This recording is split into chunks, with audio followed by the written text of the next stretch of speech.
అండి, welcome to కలగూర గంప. యాక్చువల్గా ఏంటంటే ఊరుకోతున్నా అంటే అంటే ఏం పని మీద కొత్తగా ఏం చేస్తున్నాను అనుకోండి. కొత్తగా ఏం చేస్తాను నేను, కానీ పాత పనులు చేసినవి మర్చిపోతే ఏం చేయాలి చెప్పండి. నేను అప్పుడెప్పుడో మనం అన్నీ చేయమంటే ఇది ఒకటి ఇడిచిపెట్టిపోయింది. ఇదేం షర్ట్ అనుకున్నారో ఏం మా వాళ్ళు ఊర్లలో పెరుగుతారు, కానీ ఏం షర్ట్ ఏం చెప్పాలబ్బా. అప్పుడు ఎప్పుడో పూణే నర్సరీకి పోయి ఆ చెట్లు ఈ చెట్లు చూపించిన, కొనుక్కొస్తే ఇది కొనుక్కొస్తా అని చెప్పిన. అండ్ కేరళకు పోయినా, కలకత్తాకు పోయినా, ఎక్కడెక్కడ తిరిగినా కదా, ఎన్నెన్ని చూపించినా మీకు. మళ్ళీ చెట్లు కొనుక్కుందామంటే మీరు నమ్మరు, కానీ ఏ నర్సరీ ఏ ఊర్లో చూసినా ఏ చెట్లు సెలెక్ట్ చేసినా అనేది బుర్రలోకి వెళ్ళి పోయిందబ్బా. నేను చేసిన మిస్టేక్ ఏంటంటే ప్రతి నర్సరీ ముందు నిలబడి ఇది ఈ నర్సరీ, ఈ పేరు ఇది, దీని ఓనర్ వీళ్ళు, ఇందులో ఇన్ని చెట్లు ఉన్నాయి, ఫలానా సైజు ఉన్నాయి, ఫలానా నాకు నచ్చినాయి, అండ్ దాని ప్రైస్ ఇంత ఉంది, ఇది వర్కౌట్ అవుతుంది అంటే ఈ నర్సరీలోనే మొత్తం ఒక లోడ్ నిండుతుంది, లేదంటే ఈ ఊర్లో కలిపి ఒక 2-3 నర్సరీలో కలిపి లోడ్ నిండుతాయి. ఇంత ఇన్ఫర్మేషన్ నేను అప్పుడు తెచ్చుకునేది ఉండే. బుర్ర పనిచేయలే, చాలా మెమరీ ఉంది, చాలా తెలివి ఎక్కువ ఉందని ఏదో అనుకొని పోయి వచ్చిన. మొత్తం మర్చిపోయినా తెలుసా. చిన్నప్పుడు ఇట్లా చదువు చెప్తే మర్చిపోతాం చూడు, అట్లనే మర్చిపోయాను మొత్తం. మళ్ళీ ఏంటంటే ఏడుగొనాలన్నప్పుడు అవును, ఆ నర్సరీలో ఏం చూసినా, ఈ నర్సరీలో ఏం చూసినా, అక్కడ ఏం చూసినా, ఇక్కడ ఏం చూసినా, ఇదో పెద్ద పరిశాన్ నాకు ఇప్పుడు. అన్నీ గుర్తుపెట్టుకోవాలి, గుర్తు తెచ్చుకునేకి కూడా వస్తలేవు తెలుసా. నర్సరీ పేర్లు వస్తే ఇదే ఊరు, కలకత్తానా లేకపోతే కేరళనా, ఇట్లుంది కథ. అండ్ పూణేది ఒకటి కొంచెం క్లారిటీ ఉంది, ఫస్ట్ పోయినా కాబట్టి కొంచెం ఆలోచించి మెల్లగా ప్రశాంతంగా తిరిగినా కాబట్టి గుర్తుంది. బట్ నాకు కలకత్తా అండ్ కేరళ రెండు కన్ఫ్యూజ్ అయిపోతున్నాయి. But most of the exotic plants అన్నీ అక్కడి నుంచే ఉన్నాయి. ఏ తర్వాత చెప్పొచ్చింది అంటే మొత్తం బుర్రలకి వెళ్ళి పోయింది. ఎట్లయిపోయిందంటే ఇట్లా పలక మీద దూడుస్తాం చూడు, బలవంతో రాసి అట్లా పోయింది నా బుర్రలకి వెళ్ళి. దీన్ని ఏమనాలి చెప్పండి, ఇట్లా చేస్తే ఎట్లా నేను మొత్తం సంసారం మొదలుకు వచ్చింది. మళ్ళీ మొదలు పెట్టాలి, పని అంతా మొదలు పెట్టాలి. అయితే పూణేకి పోదామని డిసైడ్ చేసుకున్నా. లాస్ట్ టైం ఏమైందంటే పూణేకి పోయినప్పుడు ఫుడ్ అస్సలు నచ్చలేదు నాకు. అంటే ఇది ఎట్లుంటుంది అంటే నర్సరీలు పూణే లోపలికి వెళ్ళక్కర్లేదన్నమాట, అవుట్స్కట్స్లోనే మనకు మొత్తం ఇంకా హైవే మీద అన్ని నర్సరీలే. అయితే నర్సరీలకు మించి లోపలికి పోతే రైతులు ఉంటారు అక్కడ. ఇంకొంచెం అంటే రైతుల దగ్గర ఏంటంటే కొన్ని వెరైటీలు దొరుకుతాయి, బట్ తక్కువ రేటుకు దొరుకుతాయి. నర్సరీల దగ్గరికి వెళ్తే ఏమైందంటే చాలా వెరైటీలు దొరుకుతాయి, బట్ వాళ్ళు ఆల్రెడీ రైతుల దగ్గర తెచ్చింటారు కాబట్టి ప్రైస్ ఎక్కువైపోతుంది అనమాట.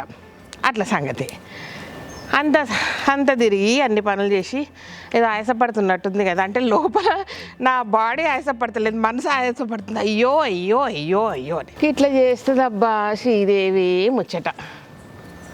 సో అక్కడికి వెళ్ళి ఈసారి ఏంటంటే ఇంకా రెడీగా ఉన్నది కాబట్టి మన ఆల్మోస్ట్ నర్సరీ పనులు 80%, ఇంకా చెప్తున్నా 80%, ఇంకా 20% కాలేదు, 80% అయినాయి. ఇంకా చెట్లు లోడ్ ఎక్కించేసి వస్తే ఆ లోపు ఇంకో 10% అయితే ఇక 10% మళ్ళీ చెట్లు వచ్చినాకనే అవుతాయి అనుకోండి. ఎట్లుంటుంది అంటే ఇది ఇల్లు కట్టి చూడు, పెళ్లి చేసి చూడు అన్నట్టు అంటారు చూడు, అట్లుంది. నర్సరీ పెట్టి చూడు, దుకాణం పెట్టి చూడు అన్నట్టు నాకు.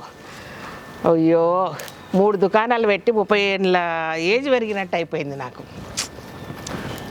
కదా. 3 ఏళ్ళ నాడు వీడియోలు చూసుకుంటే ఎంత ముద్దుగా ఉన్నా, ఇప్పుడు ఎట్లెట్లా అయిపోయింది, గలీజ్గా అయిపోయినా. నన్ను నేను పట్టించుకోవట్లేదు, నా జుట్టును పట్టించుకోవట్లే, ఓకే, నాకు నేను టైం ఇచ్చుకోవట్లేదు. కళ్యాణ్తో ఫుల్ తిట్లు పడుతున్నాయి నాకు. మళ్ళీ మొదటికి వచ్చిన. సరే పూణేలో లాస్ట్ టైం ఏమైందంటే ఫుడ్ అస్సలు నచ్చలేదు, ఫుడ్ పాయిజన్ అయిపోయి లాస్ట్ డే అయితే మొత్తము వామిటింగ్స్ అయిపోయి ఎట్లెట్లనే అయిపోయింది. సో ఆ అనుభవంతో కేరళకు అండ్ కోల్కతాకి వెళ్ళినప్పుడు మినిమం అనమాట కొన్ని జొన్న రొట్టెలు, మన డ్రై జొన్న రొట్టెలు అండ్ 1-2 పచ్చళ్ళు, ఒక కూర ఉండేటట్టు తీసుకొని, పులిహోర ప్యాకెట్ తీసుకొని పోగానే హోటల్స్లో ఫ్రిడ్జ్లు ఉంటాయి కదా, అట్లా పెట్టేసి రోజు బయటికి వెళ్ళేటప్పుడు ఒక్కొక్క ప్యాకెట్ అనమాట తీసుకొని వెళ్ళిపోవడం. అన్నీ కలిపి అది పచ్చడి ఒక ప్యాకెట్, పులిహోరది ఒక ప్యాకెట్ అండ్ ఇవి కలిపేసి ఒక బ్యాగ్లో పెట్టుకొని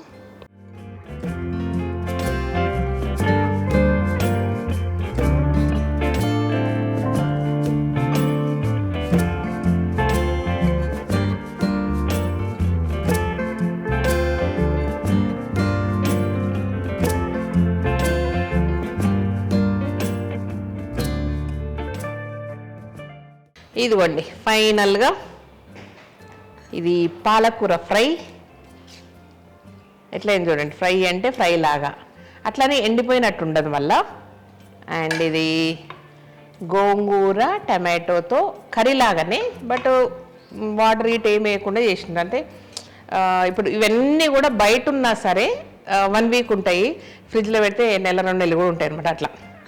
ఇది గంగవాయిల్ కూర టమాటో కర్రీ. సో ఇది ఎక్కువ రోజులు ఉండదు, బట్ కమ్మగా ఉంటుంది, జల్దీ తినేసేయాలి. ఇదనమాట 3 రోజులు 4 మనుషులం కాబట్టి 12 భోజనాలు. అంటే మామూలుగా అన్నానికి అయితే ఇంత పట్టదబ్బా. జొన్న రొట్టెలు మన దగ్గర డ్రై జొన్న రొట్టెలు ఉన్నాయి కదా, అది తీసుకపోతా కాబట్టి రొట్టెలకి ఎక్కువ తింటాం అనమాట. అది ఓకేనా. ఇక ప్యాకింగ్ చేసుకుందాం. అన్ని కర్రీస్ అన్ని ఇట్లా ప్యాక్ చేసుకున్నాం. సో ఒకరోజు సారికి ఒకటి ఇట్లా తీసుకుంటే అయిపోతుంది అనమాట. ఈ కవర్ అక్కడ తీసేసేయచ్చు. అది అన్ని ఇట్లా దీంట్లో కవర్లో పెట్టేసుకున్నాం. నేను ఇట్లనే పెడతా. కారు కంఫర్ట్గా ఉంది, ఫ్లైట్ భయం అవుతుంది. అండ్ స్పూన్స్ కూడా ఇక్కడ వేసేసుకుందాం. ప్లేట్స్ ఇట్లా ఎవరైనా సర్దుకొని పోతారా? అమ్మ, ఫుడ్ పాయిజన్కి భయపడి మాత్రం సర్దుకొని పోతున్నబ్బా. అండ్ మా డ్రైవర్ సీను ఉన్నాడు కదా, మేడం అటుకులు కావాలన్నాడు. లాస్ట్ మూమెంట్లో అటుకులు చేసినాము. సో అటుకులు ఈ అన్ని పౌచెస్ అనమాట. ఇవి వాడుకోవడమే. మళ్ళీ అంటే ఒక దాంట్లో తీసి మళ్ళీ వేసి మళ్ళీ పెడితే అన్ని ఓపెన్ చేస్తే ఫ్రెష్నెస్ ఉండదు కాబట్టి ఇట్లా. సో దీన్ని ఇట్లనే పెడతా. ఉల్లిపాయలు, నిమ్మకాయలు అండ్ చాకు ఏదైనా కూర్చొని యథార్థంగా కట్ చేసుకొని తింటా. తీర్థయాత్రలకు పోయినట్టుంది, నేనేదో బిజినెస్ షాపింగ్ పోయినట్టు లేదు. లిటిల్ బిట్ సాల్ట్ అండ్ పులిహోర అనమాట. ఇవి ఏం చేస్తా అంటే పోగానే మన హోటల్ రూమ్స్లో ఫ్రిడ్జ్ ఉంటాయి కాబట్టి అందులో పెట్టేసేస్తా. ఈ కర్రీస్ కూడా ఇవి పెట్టేసేసి ఎవ్రీడే బయటికి వెళ్తాం కదా కార్లో, అప్పుడు ఎన్ని కావాలన్నా అన్ని ఒక మంచి బ్యాగ్లో తీసుకొని వెళ్ళిపోతాం అనమాట. సో అది ఖాళీ అయిపోతుంది. ఇవి పెట్టేసుకొని ఇది వెనకటికి ఒక సినిమా వచ్చిండబ్బా. సినిమాలో హీరో జగపత్ బాబు అనుకుంటా, సౌందర్యాన్ని ఇంప్రెస్ చేయడానికే సూట్ కేసులో కూరగాయలు తెస్తాడు. మనం ఇప్పుడు సూట్ కేసులో నిండా ఇవే తీసుకుపోతున్నాం, ఏం తీసుకుపోవట్లేదు. డన్. ఇవో మర్చిపోయినా అమ్మా, ఈ పెరుగు కూడా తీసుకెళ్తా. అక్కడ దొరకదాని కాదు కానీ నాకు నచ్చదు. సో ఏమున్నా మన దగ్గర మన టేస్ట్ కమ్మగా ఉంటుంది కాబట్టి ఇట్లా అనమాట. అన్నీ తీసుకెళ్తున్నా. ఇక ఎంతే సంగతులు. ఫైనల్గా తయారైపోయినాం. నా బట్టలన్నీ ఇండ్లు ఉంటాయి. కార్లో పోతున్నాం అబ్బా. కార్లో పోతున్నందుకు ఇంకా ఫుడ్ తీసుకుపోవడం కొంచెం కంఫర్ట్గా ఉంది. లేదంటే అప్పుడు ఎప్పుడో పెరుగు డబ్బాలు వాళ్ళ కొట్టుకున్నట్టు ఉంటుంది ఫ్లైట్లో పోతే. సో ఆ తర్వాత నెక్స్ట్ ట్రిప్కు బుద్ధిమంతులు అలాగా ప్యాకెట్లు పట్టుకపోయినా. పెరుగు దొరకదా శ్రీదేవి అనుకుంటా, అది దొరకదు, తీయగా ఉంటుంది, ఎట్లనో ఉంటుంది అబ్బో. సో అదనమాట. సో కార్లో వెళ్తున్నాము. జనరల్గా ఏంటంటే ఫ్లైట్లో వెళ్ళడం కంఫర్టే, కానీ పూణే లోపలికి ఎక్కడనో ఎయిర్పోర్ట్ ఉంటుంది. మళ్ళీ పూణే బయటికి ఒక 1.5 hours 2 hours రావాలా. సో ఎందుకంటే మనం పూణే కంటే ముందే ఉంటుంది కాబట్టి ఇది. సో అందుకు కార్లు వెళ్తున్నాము. ఇంకొకటి ఏంటంటే మన నర్సరీ ఎవరైతే మెయింటైన్ చేస్తారో అబ్బాయిని తీసుకెళ్తున్నాం అనమాట. మంచి ఎక్స్పీరియన్స్, మంచిగా చేస్తున్నాడు. సో అబ్బాయిని తీసుకెళ్తే సెలెక్ట్ మంచిగా చేసుకుంటాడు. అంటే ఏ ఏజ్ ప్లాంట్ తీసుకుంటే ఎందులో మారుస్తే ఎట్లయితుంది అనేది కొంచెం ఐడియా ఉంటుంది కాబట్టి అబ్బాయి మంచి సెలెక్ట్ చేస్తారనే ఉద్దేశంతో తీసుకెళ్తాం అనమాట. అంటే నా సెలెక్షన్ నాది ఉంటుంది, అబ్బాయి సెలెక్షన్ అబ్బాయిది ఉంటుంది. ఓకేనా. మీ సెలెక్షన్ నా సెలెక్షన్ ఒకటి ఉంటుంది, బట్ వాళ్ళది ఏంటంటే ప్రొఫెషనల్ సెలెక్షన్ ఉంటుంది. అది సంగతి. సో ఫుడ్ తీసుకుపోవడానికి కూడా కంఫర్ట్గానే ఉందబ్బా. ఇంకా సూట్ కేసు, ఇగో ప్రతి సూట్ కేసు మీద ఇంట్లో ఉన్న జర్నీ చేసే దాని మీద ఇట్లా కలగూర కంప లోగో. ఎందుకంటే అంతకుముందు మనకు బిజినెస్ లేకముందేమో ఇట్లా పెన్నుతోన్న రాసుకునుడో ఏదో చేస్తుంటే, ఈ లోగో వచ్చినాక యథార్థంగా ఉంది. బెల్ట్ మీద ఎన్ని సూట్ కేసులు ఉన్నా ఎన్ని సామాన్లు ఉన్నా మన లోగో చూడంగానే టక్కుని తీసుకుంటాం అనమాట. పోగొట్టుకపోయినా ఈజీగా దొరుకుతుంది. బాగుంది కదా.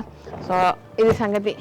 ఇంకేంది, పూణేకి పోదాం, కలుద్దాం, ఆడ కూడా చూపిస్తా, మళ్ళీ తీసుకొస్తా, చాలా తీసుకొస్తా, మీకు నచ్చేటివి తీసుకొస్తా. సో లాస్ట్ టైం ఏమో చూడడానికి పోయినాం కదా అన్నీ, ఎండాకాలం కాబట్టి సెలెక్ట్ చేసుకోలేదు. బట్ ఈసారి ఏంటంటే అక్కడి నుంచి మొత్తం లారీల అక్కడనే ఉండి లోడ్ అన్నీ చేపిస్తాము. మేబీ మా వెనుకొచ్చే అబ్బాయి ప్రాపర్గా లారీలు అన్నీ నింపేసేసి వస్తాడు, వాళ్ళతో పాటు వస్తాడా ఎట్లయితే తెలియదు. అంటే మేము ఉన్నప్పుడే సెలెక్ట్ చేయొచ్చా లేదా నాకు తెలియదు. అది కొంచెం అంటే ఫస్ట్ టైం కాబట్టి ఎక్స్పీరియన్స్ లేదు. సో చాలామంది ఇక్కడి నుంచి కడియం నుంచి వాళ్ళు అందరూ వచ్చినప్పుడు ఏంటంటే వాళ్ళు టక సెలెక్ట్ చేసుకుంటుంటారు. మనకేం లేదు, ఎక్స్పీరియన్స్ లేదు, ఏం లేదు. ఆయన రాదు కదబ్బా, సో అది కావాలి ఇది కావాలన్నట్టుకి అంటే క్వాంటిటీ కొంచెం ఉంటే అట్లా చేసుకోవచ్చు, కానీ మనది లారీలు దిగాలి కాబట్టి అవన్నీ నింపాలి కాబట్టి చాలా స్పెషల్ చెట్లు తేవాలని కోరుకుంటున్నా. చాలా బ్యూటిఫుల్ కలెక్షన్ ఉండాలని కోరుకుంటున్నా. అండ్ ఇంకొకటి ఏంటంటే నర్సరీలకి ఇక్కడికి వెళ్తే చూసామో వచ్చామో బాగుంది అని కాకుండా మన నర్సరీలు చూస్తే బాగు అనాలన్నమాట. అంత బ్యూటిఫుల్ కలెక్షన్ తేవాలని అనుకుంటున్నా. అండ్ 6 నెలలు అయినా మనం అది తీసుకొని కిరాయిలు కట్టి పిండి ఎట్లయిపోయింది అట్లా అయిపోయింది అనమాట మన పరిస్థితి. అండ్ స్టిల్ అన్ని ఖర్చులు అన్నీ పెడుతున్నాం, ఇన్వెస్ట్మెంట్ చేస్తున్నాం, శాలరీస్ ఇస్తున్నాం, కానీ రిటర్న్ ఏం లేదు. చాలా టఫ్ అవుతుంది. అండ్ ఎనీవే అన్నీ పెట్టి అవన్నీ చూసుకున్నాక నాకు మంచిగా అనిపించినాక మీరు మెచ్చుకున్నాక అప్పుడు ఇవన్నీ మర్చిపోయి హ్యాపీగా ఎంజాయ్ చేస్తానేమో. అన్నీ అప్డేట్ చేస్తూ ఉంటా, ఇలానే చూస్తుండండి. వ్యూస్ మొత్తం పోయినాయి, సబ్స్క్రైబర్స్ ఎవ్వరు ఎక్స్ట్రా కొత్త వాళ్ళు వస్తలేరు, అందరు పాతలో చూస్తున్నారు. అండ్ మళ్ళీ మిమ్మల్ని ఎట్లా పట్టుకోవాలా, ఎట్లా వ్యూస్ పెంచుకోవాలంటే నాకు బాగా తెలుసు ఆ విషయం మాత్రం. ఓకేనా, శ్రీదేవి నుంచి మీరేం కోరుకుంటారో నాకు బాగా తెలుసు కాబట్టి ఆ శ్రీదేవి తొందరగా మీ దగ్గరికి రావాలని కోరుకుంటూ థ్యాంక్ యూ సో మచ్. ఈ వీడియోకి నచ్చినట్టయితే సబ్స్క్రైబ్ చేయండి, లైక్ చేయండి, మీ ఫ్రెండ్స్ ఫార్వర్డ్ చేయండి. Thank you and by.